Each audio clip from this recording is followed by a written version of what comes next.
안녕 친구들, 한 주 동안 잘 지냈어? 오늘은 우리 친구들과 함께 에스라와 느헤미야에 대해서 이야기할 거야. 지난 시간 우리는 에스더를 통해서 이스라엘로 돌아오지 않고 페르시아에 남아있던 사람들에 대해서 이야기했어. 오늘은 이스라엘 땅으로 돌아온 사람들에 대해서 이야기할 거야. 남유다는 바벨론 느부갓네살 왕에 의해서 예루살렘 성전이 파괴되었고 멸망하였어. 그리고 바벨론의 많은 사람들이 포로로 끌려갔지. 하지만 영원한 제국은 없었어. 바벨론 또한 페르시아에 의해서 멸망당하였어. 페르시아의 고레스 왕은 이스라엘 백성들이 자유롭게 유다 땅으로 돌아갈 수 있는 칙령을 내렸어. 수룹바벨을 중심으로 많은 사람들이 고향 땅으로 돌아갔지. 이것을 1차 포로귀환이라고 말해.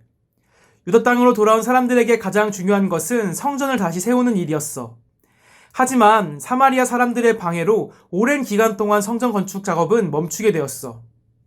좌절하고 있는 그때 선지자 학개와 스가랴의 메시지에 힘을 얻어 이스라엘 사람들은 다리오 왕의 지원과 함께 18년 만에 성전을 건축하게 되었어. 바벨론의 느부갓네살 왕에 의해 솔로몬 성전이 파괴된 때로부터 정확히 70년이 지난 후에 성전이 다시 완공된 거야. 이 성전은 수룹바벨에 의해서 시작되었다고 말해서 수룹바벨 성전이라고 불리기도 하고, 두 번째로 지어진 성전이라고 해서 제2성전이라고 불리기도 해. 하지만 성전을 완성했을 뿐 이스라엘 사람들은 하나님의 말씀을 알지 못했어. 율법을 너무 오래 잊고 있었거든. 그 후로 57년이 지나고 학자이며 율법에 대해서 잘 알고 있는 그러니까 오늘날로 말하면 성경 박사 에스라가 종교 지도자로 이스라엘 땅에 돌아오게 되었어. 1496명과 함께 돌아온 것을 보고 2차 포로귀환이라고 말해. 에스라는 첫 번째 제사장 아론의 후손이었어. 에스라는 이스라엘 백성들이 하나님을 모르고 자신들의 마음대로 살고 있는 모습에 깜짝 놀랐어. 무엇보다 포로로 붙잡혀가기 전에 지었던 모든 죄들을 동일하게 반복해서 짓는 모습에 변화의 필요성을 느꼈지. 그래서 사람들을 모아 하나님의 말씀을 가르치고 말씀대로 살 것을 알려주었어. 그리고 또 한 사람 느헤미야가 있었어. 에스라와 느헤미야는 같은 시대에 살았던 사람으로 이스라엘을 바꾸기 위한 파트너였어. 느헤미야는 아닥사스다 왕의 술을 맡은 관원장이었어. 당시 왕이 먹고 마시는 음식과 음료를 만든다는 것은 왕이 너무나 아끼고 믿을 수 있는 사람이라는 뜻이었어. 그러니 얼마나 편한 생활과 여유로운 삶이었겠어. 하지만 느헤미야는 예루살렘의 성벽이 무너졌던 소식을 듣고 성벽을 다시 짓는 것을 돕기 위해 왕에게 자신을 예루살렘의 총독으로 보내달라고 간청하였어. 왕은 아쉬운 마음도 있었지만 진심을 다해 말하는 느헤미야를 보고 많은 지원과 함께 그를 이스라엘 땅으로 보내주었어. 느헤미야와 함께 온 사람들을 3차 포로귀환이라고 말해. 느헤미야가 도착하고 성벽을 다시 세우며 완성하기까지 52일이라는 시간이 걸렸어. 짧다면 짧고 길다면 길다고 말할 수 있는 이 기간에도 정말 많은 어려움들이 있었어. 성벽 짓는 것을 반대하는 산발락, 도비야, 게삼과 같은 사람들이 느헤미야와 이스라엘 사람들을 못살게 굴었고 거짓말을 하였고 비난을 하며 사람들이 성벽 짓는 것에 집중하지 못하도록 방해하였어. 심지어 페르시아의 이스라엘 사람들이 페르시아 왕을 대적해서 자신들의 나라를 만들기 위해 성벽을 짓는다고 거짓 신고를 하였어. 하지만 이 모든 어려움과 고난을 느헤미야와 이스라엘 백성들은 뚫고 성벽을 완성하게 돼.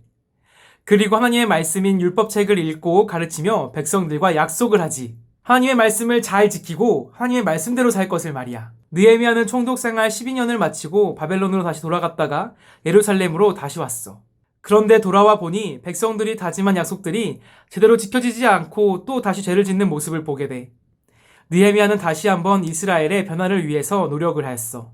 에스라와 느헤미야는 하나님께 변함없는 모습으로 말씀을 지키며 살아갔지만 돌아온 백성들은 그렇지 못하였어.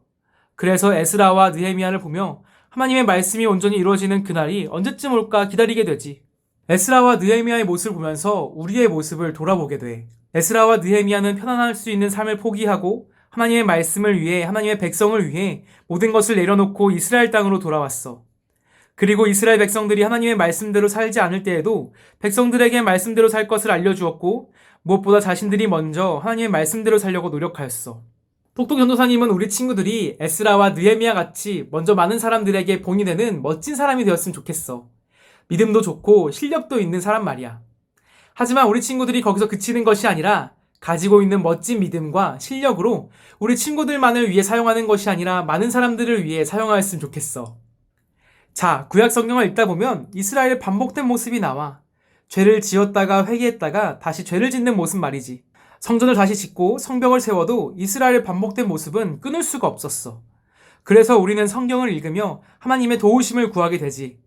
그래서 구약의 끝에는 오실 구원자에 대한 기대와 소망이 담겨 있어. 바로 예수님에 대한 바람들 말이야. 그래서 구약 성경에는 구원자가 오셔서 우리의 마음을 회복시키시고 하나님 나라를 다시 볼 것을 소망하는 마음이 꾹꾹 담겨 있어. 어느덧 구약 성경 이야기도 끝을 향해 달려가고 있어. 우리 친구들 끝까지 기대해줘. 그럼 한 주 동안 잘 지내. 안녕.